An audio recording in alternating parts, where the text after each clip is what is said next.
Hi,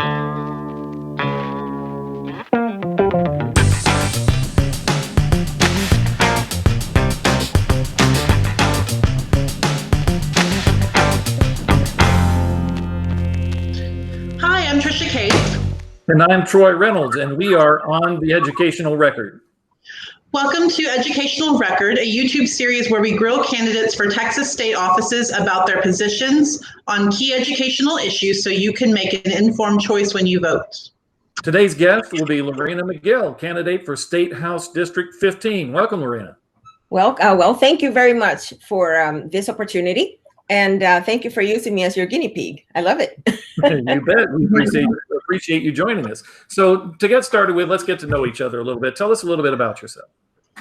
Let's see. An immigrant from the Dominican Republic, born and raised in the Dominican Republic, and migrated to the United States a little while ago, 1992. And liked it here, came for just a couple of years, and look at me, right? I'm still here, and you don't seem to get rid of me because I became an American citizen too. So now not only do I love this country, but I am a national of this country, which I love. The Dominican Republic having a really bad educational system where basically your education only is as good as how much money you have in your bank. I grew to love the educational system here in the United States because it provides for those who care to learn a lot and to better themselves a platform to do that. So, yeah. Outstanding. Awesome. So give us a little overview of your philosophy on public education. I think I told you a little bit about it. Coming from a country where how much or how far you could get in life and whether or not you could succeed was limited to how much money your parents had. I do understand that in this country, it is called the land of opportunities for many reasons. One of them being that if you wanted to succeed in life, you had the appropriate tools in terms of getting a good education from the public schools. In the Dominican Republic right now, we are struggling still with illiteracy. We're almost at 10% in the Dominican Republic, whereas here in the United States, in my new country of citizenship, it is much lower than that. So the United Nations, what is it called? It's CEPAL in Spanish, the way that they go, it's ECLAC in English, but they have this interesting snippet that says that illiteracy is an indicator of the developmental level of a nation because of three things. It limits the social and productive development of its peoples. It affects the family, the familiar nucleus and the familiar environment, and it also restricts access to the benefits of the development. And I think that they nailed it when they said that. This was back 10 years ago. And I think that they nailed it because it's true. Not educating our citizens and the people who reside in your country properly leads to a country that's going to go backwards. Talk to us about one of the more controversial ends of public education, and probably one of the reasons we have a movement to privatize it is the cost of public education. Talk to us about the financing of public education, how you picture that, how you understand it, what's working, what needs to be changed, and so forth. You're asking too many questions. In one question, you have way too many. Let's take it by, let's dissect it a little bit. So, number one, isn't it more expensive to have to deal with people who are uneducated at the bottom end rather than dealing with people who actually end up getting jobs wherever they end up getting jobs? There are technical schools for those who actually don't want to go all the way to graduate school. The ones who received at least the high school education are the ones who are waiting on us at the restaurants, who are helping us at the HEB, and who say, please thank you, and who even know how to count so that they can give you the proper change, right? Isn't that great? So you tell me, how expensive is public education versus how expensive is it going to be to deal with a society that lacks even, the most elemental level of schooling? How are we going to finance it? Well, that's an interesting question. We had last time in our Texas legislature, the 86th legislative session, we had HB 3 passed. My opponent voted for it. He did not vote. And it was in part because not just him, but there were a lot of people who were of the same train of thought as him, who knew that they were being held accountable because of people who were running against them for last time around, who were very much for public schooling, and they knew that they could not mess it up.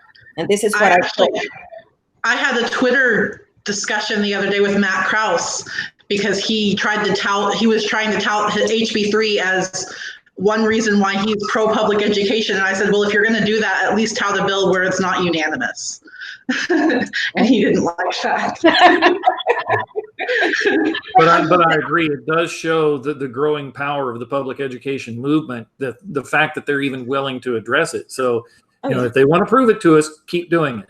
Don't rest on one bill. We look at body of work. And you want to a couple of others, and that's where I was like, okay, great, thank you, keep that up, because that's not what your record shows. Right. Here's the deal. I mean, what I call HB3 is a great start, right? Right. What happened? Now we are facing the 87th legislative session with one of the biggest recessions in terms of not only oil prices, the fall of the oil prices, where, for a few weeks, the crudes were being not sold, but they were paying people to take crude, right? Never heard of before. And now we have a pandemic also hitting us here, and hitting us really hard. I will not get into that, but yes, it has to do a little bit with the lack of leadership in our state. What you were asking me about was, what are we going to do to finance public education going forward? Because, I'm preaching to the choir, right? An HB3 had a component where, it was tied to the home property values. Do you think that the property values, house property values are going up right now, are going to be going up anytime soon with the kind of unemployment that we have? So we're going to have to not figure out how to further divide the pie, but we're going to have to make the pie a little bit bigger, right? Or I would say not a little bit bigger, but to try to figure out how else it is that we're going to keep the pie the same size. Right. And here is, I know that you remember this guy who was running for lieutenant governor last time around. His name is Michael. Had a wonderful panel, and I agree with it. I have yet to find one big company here in this area that would admit to me that they're going to go bankrupt if the property taxes prices went up. I don't think so. There was an article published on him on how it is that our Texas governor is holding off on some money that's coming from the federal government to help with the COVID-19 crisis. Have you seen that? I believe he's referring to the ESSER funds that were created by the CARES Act. And yes. If you go to the American Compensatory Educators Group, they've got a YouTube video. The TEA went through them to train us back on June 11th on that grant. And what TEA did was they supplanted the last 12 weeks of state funding with that money, which was supposed to have been supplemental to help us with the unexpected costs of COVID. Instead, it became a replacement for the state money so that theoretically they won't have to make cuts in the upcoming year. We'll see if that stands true or not. We're already seeing a lot of storm clouds right now. That's right. Well, the thing is, what they're talking about supplanting and leaving you without the money to deal with COVID-19 and with having to prepare your classroom. Okay. They're not just talking about it, they did it. They did. And then what they did was also say, and by the way, you still need to go back to school. Right. And then they told... And then they told the public, they told our parents and the community that that we were funded for the spring. So the community thinks we were funded for the spring, and it's a bold-faced lie. And I really wish that more people were covering that. Yeah. Well, so it's a word game. We were funded. We weren't funded by them. We were funded by the federal government those last 12 weeks. But what we were promised was our state funding. Mm-hmm. But that's why you'll hear them step out and say they got every dime of federal money that was coming. Well, that's true, but we didn't get to spend it on what we needed to because it supplanted our foundational funding from the state. Yeah. So you're, again, out on your own. And then I see politicians and I see elected officials saying that if schools don't open, that money ought to go to the parents. Well, and that's also a misnomer because they like to say schools are closed. Schools were not closed. No. Teachers were teaching. They were doing it through remote platforms rather than face-to-face. But I know that for my teachers, they were working, and I believe this about every teacher in the state, they were working harder than they ever had. They were having to, the big word right now is pivot. They were having to do a pivot from their homes while taking care of their own children so that they could teach the children of the school. And they did, I think, a bang-up job of throwing that together with no extra money, no training, no guidance until just before school starts this year, and really showed what hard workers they are and how innovative they can be when the state gets off their back and allows them to. You see the role of agencies like SBAC and TEA in public education. The one thing that I see is that if you read what they were, the role that they're supposed to be doing, I feel that they are being more, they're being better at shaming than they are at supporting. And I think that institutions like TEA, like the, what other one were you asking about? You were asking also about SBAC. They have a role that should be focused less on shaming and less on the aha factor and more on being supportive of the independent school districts. And in my humble opinion, I see that there's too much shaming into the culture of the public schools here in Texas, and that hinders the role that they're supposed to be fulfilling. So Lorena, let me follow up on that one real quick. But and I apologize, I put SBAC out of habit. I should have put SBOE for that for school board education. There is growing resentment, not just with the public, but with the legislature, that TEA has politicized things, that Mike Morath as commissioner is stepping over some lines that really those powers should be the legislatures and not his to make. Should TEA used to be governed by the State Board of Education. And at some point, I'm not sure when, it got moved to an appointment by the governor. Does TEA need to be moved back to the SBOE? Would that depoliticize that position if we adopted the model that districts use of a school board and a superintendent? Yeah, I would agree. I would agree with that. Why not go back? And I don't have, like with,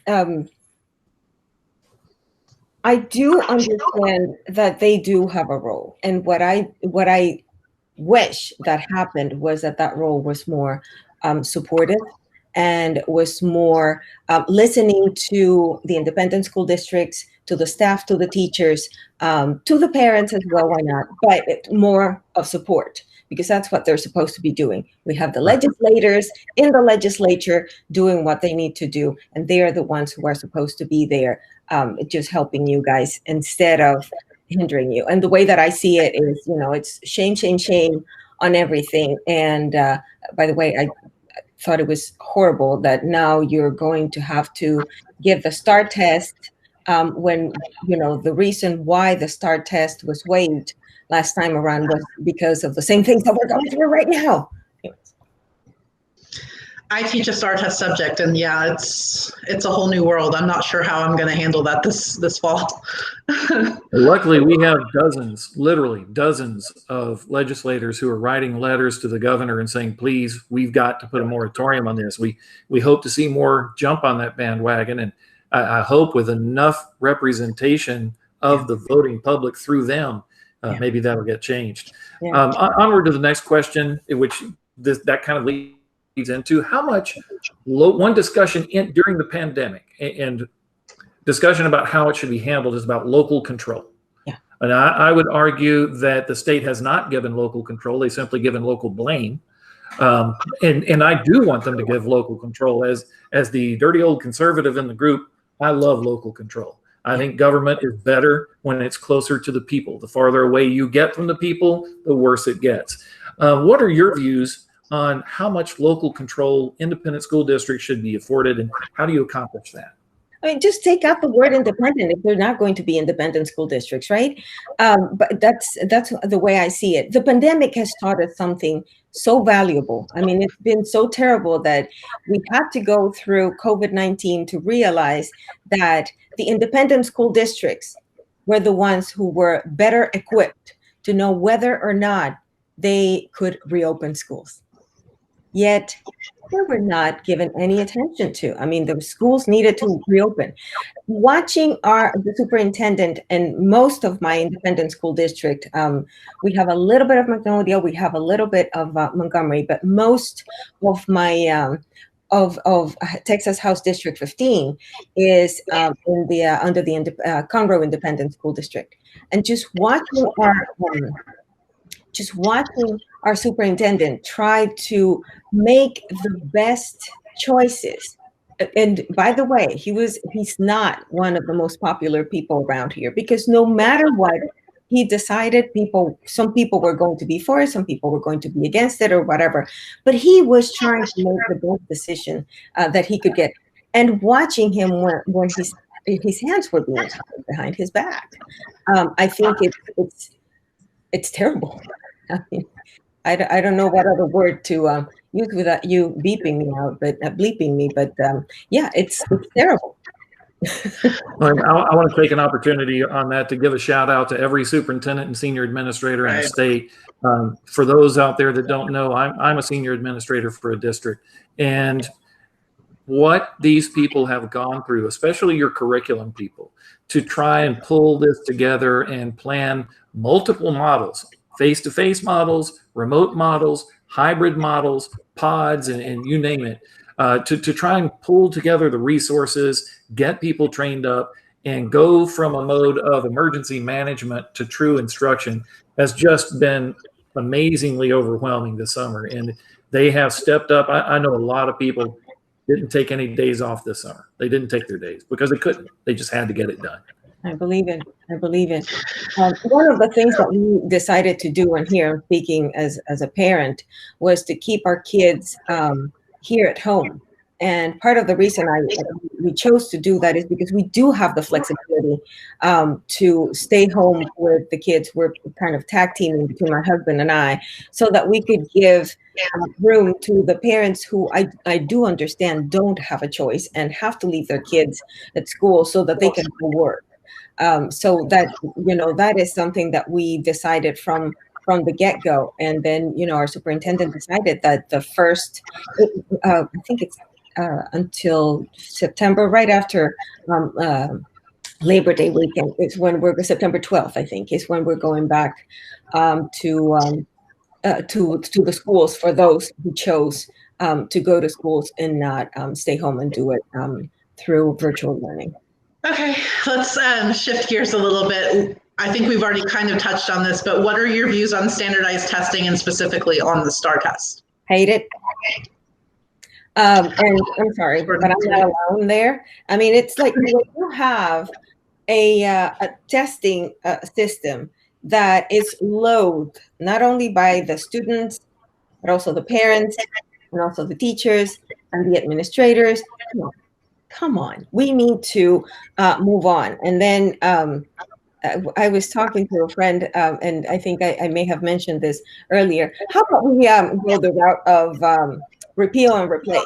Yeah, no, my daughter takes it for what it is, and she's got the maturity to understand that this is a test to make her teacher look good and to make her teacher get a pay raise if she could. So that's, that's what she does. But she's not in the majority. I've got a rising fourth grader who was so relieved because he knew that he was not going to have to do the STAR test. And I'm like, what do you know about the STAR test? He's like, well, my friends are telling me that it's terrible and that I'm going to have headaches and that my belly's going to hurt. And I'm like, really?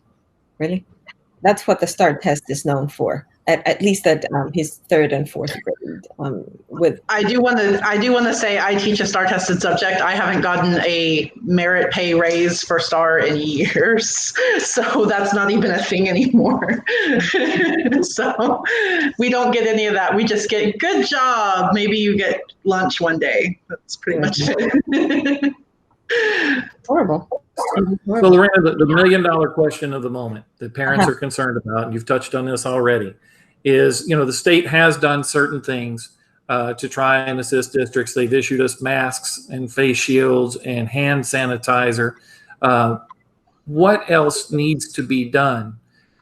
No one is claiming that schools can ever be made perfectly safe, whether you're talking about a school shooting, whether you're talking about, medical needs for fragile students, whether you're talking about the pandemic. No school is ever going to be 100% safe. You can't promise that. But what can be done to maximize safety on campuses during the pandemic? Yeah, that was actually going to be my question. Safety. Let's see. What kind of safety are you talking about? Are you talking about being safe from, from gun violence, etc., from legislators who want to proactively defund the public schools to show to us that public schools suck? I mean, but funding. That's what we need. We need to figure out where it is that we're going to get the funding, because as you guys very well pointed out, TEA supplanted the funding that was supposed to be sent from the federal government to the independent school districts to deal with it, better equipping you to handle a pandemic.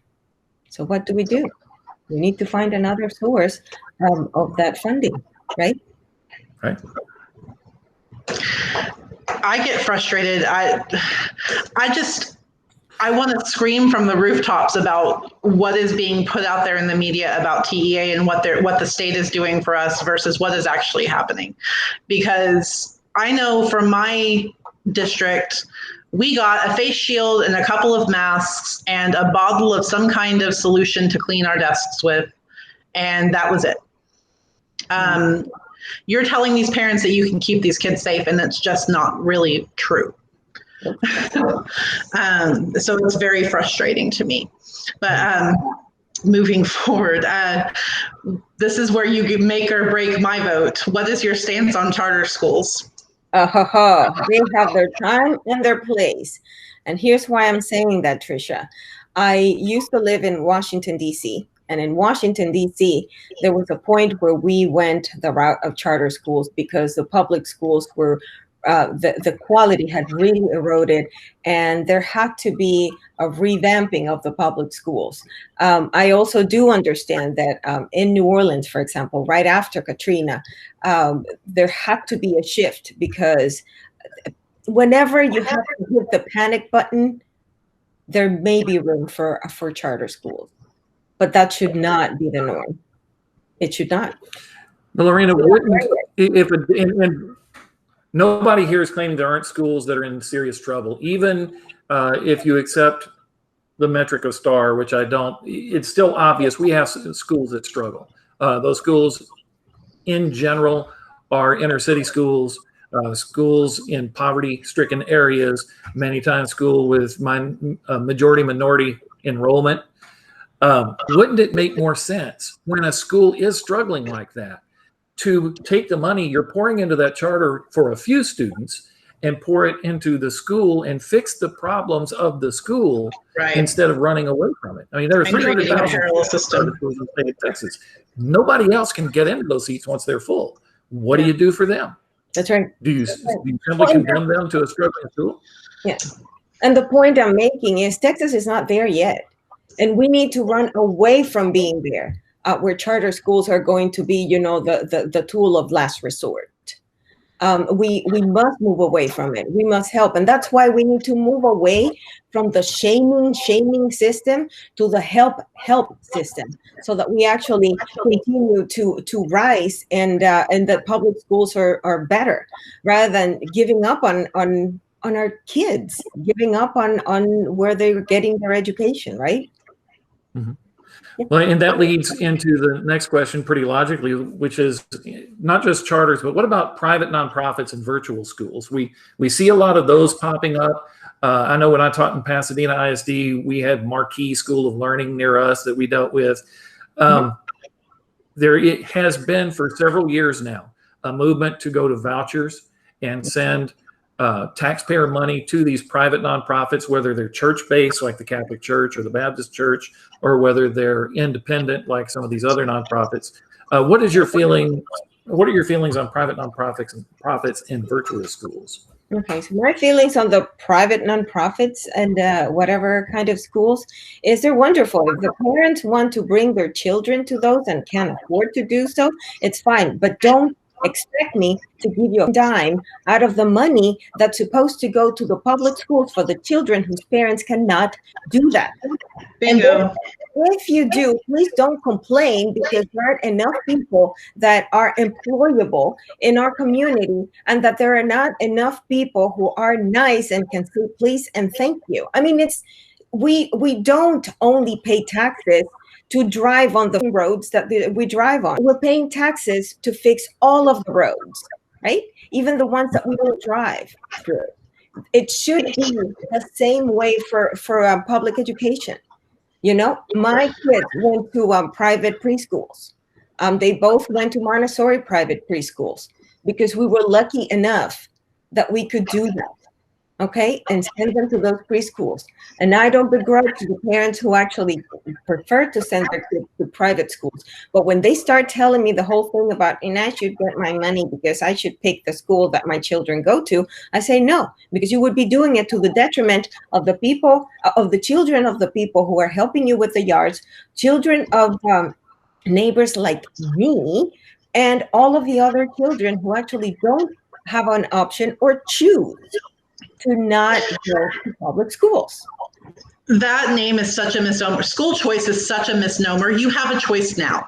You can send your kid wherever the heck you want to send them. Just don't expect my tax dollars to subsidize your choices, whatever they may be. So I used to teach comparative law up until a couple of years ago. I taught comparative law, and one of the exercises that I would have my kids go through, I mean, these are all graduate students or students who are about to graduate from law school, is we would put this picture of, it's just a scene of the deep sea.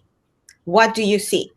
And, they would start telling me, well, I see, a flower over here, from a coral reef, and I see a fish here, and I see a fish bank, and I see a shark in the background, etc. And we would just go from the, each thing that you see. And then I would play them a video of people ask the same question, looking at the same picture from this was a university in Japan, but it was in Asia. And the answers would be different, because they would see, well, there's a sea, there's water, and in the water and it's like where you're coming from in the Western hemisphere, because that's part of our Western culture, it's from the individual to the bigger. Whereas in other cultures, you can come from the bigger to the individual ones. But that's all a matter of perception. And that is why, instead of telling people, you know what, this is a social contract, which it is, and I can tell you because you do understand that, I do it individually too. You know what? The reason that you have nice people who take your pulse at your doctor's office is because they went to public schools, because I bet you that their parents asked them. They did not have money to go to private schools. So you're benefiting from those tax dollars. And, the older people who tell me, well, I don't have any kids, they're already off it, or I didn't have any kids, and you're still benefiting from it. Isn't that great? You had no kids, and that is still wonderful, because you are benefiting. And that's the way that I spin it, so that they get it. Because, well, it never ceases to amaze me that people that like to gripe about their property taxes don't understand the concept that the number one thing that affects their property appraisal value is the local school district. right. So it's in their own interest for that school district to do well. We've pretty much covered our question on vouchers pretty well right there. Yeah, this is kind of an open-ended question. That it's one of my favorite things to just throw out there so candidates can let out whatever's on their mind. Okay. Politicians in general love sound bites where they label public education as broken. We don't concede that, but me neither. Based on that common perception in the political arena, what's broken and how do you intend to fix it? Well, I would say that what's broken, and then again, Tricia and I covered this before, it is the fact that you guys don't toot your own horns as much as you should. I do understand that you have this culture where everything is beautiful and rosy and, a princess movie. You can do it from that point of view. Look how wonderful it is and look at all the things that we have taught and look at. I think that part of what's broken in our public education system is that we don't value what we don't hear of as much. And part of the reason why parents are like, well, what about public schools? What about if I want to send my kids to a private school because a private school is better? They are undermining the value of their public school teachers. And they are undermining the value of the building where their kids spent most of their country's lives. And I think that part of what's broken is that we need to have a collective sense of everything that you guys do already and of everything that public education is already, even in those neighborhoods that you're talking about, Troy, where, the schools are failing. I had a client, I still do, he's still my client. He's a pro bono client. I'm an immigration lawyer, almost exclusively doing immigration now. And he was in Aldine School off of, Beltway 8 and 45 in Greenspoint. And we went to that school. I went with him one day because we needed some sort of certification. He didn't know what it was. The mom didn't know what it was. And I went in there and, I realized how much of a structure this kid was getting. He is an immigrant himself. His mom is an immigrant. She's working 2 jobs. I think that now she's working 3 jobs to make ends meet. And that child goes to that school and he gets whatever structure he gets from that school. He gets not only his breakfast, but he gets other kind of nourishment. And he gets it from those teachers. And if he learned English as quickly as he did, it's because he was in that school. A failing school, mind you. But he learned a lot in there. Okay, now he is an apprentice at a repair shop because he wants to become a technician to do, to repair cars and everything. So, and he's helping his mom. But those are the things that we don't hear as often. So all we hear is, oh my gosh, it's horrible, it's terrible, we're failing, and we are on the bottom tier. And the question should be not, how much can we shame our system? How can we help them rise from the bottom? Because there's a lot that's being done. And that's why I keep saying we're not there yet in terms of let's not push the button of let's go charter schools, because we're not there yet. As a state, we're not. Shout out to Scott and Leslie Milder and Friends of Texas Public Schools for doing what you just suggested that we do. Okay, so this is the last question. Do you have any final thoughts that you would like to present to our viewers on public education in general? Not to the viewers. I just needed to tell you guys to stop indoctrinating my children. Just don't indoctrinate them, okay? Guys, and this is what I'm talking about. This is what I hear from people here in Montgomery County.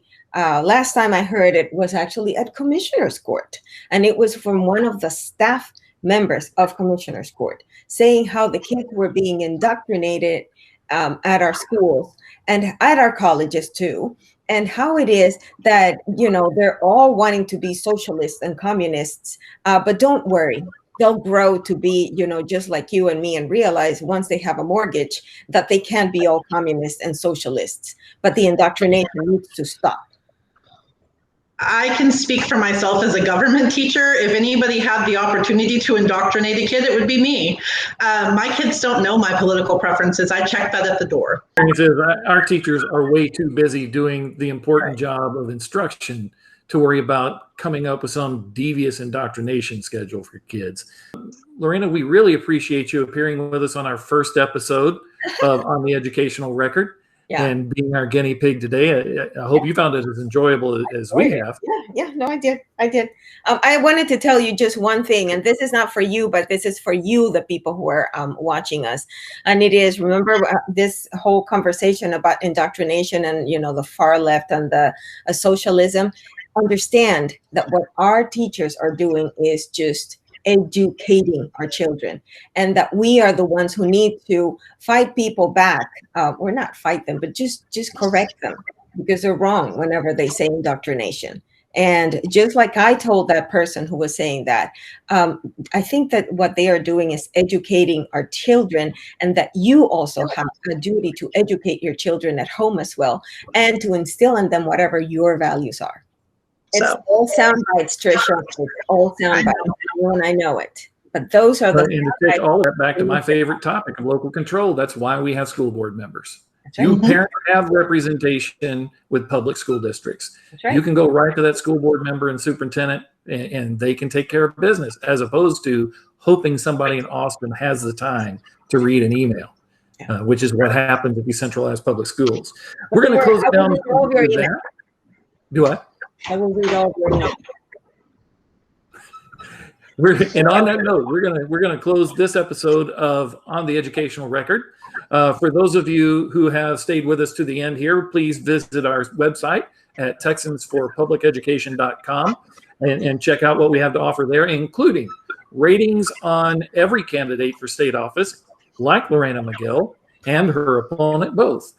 You can see voting records, you can see media statements, anything we can get our grubby little hands on is on that website for you to review. Thank you once again, and join us next week.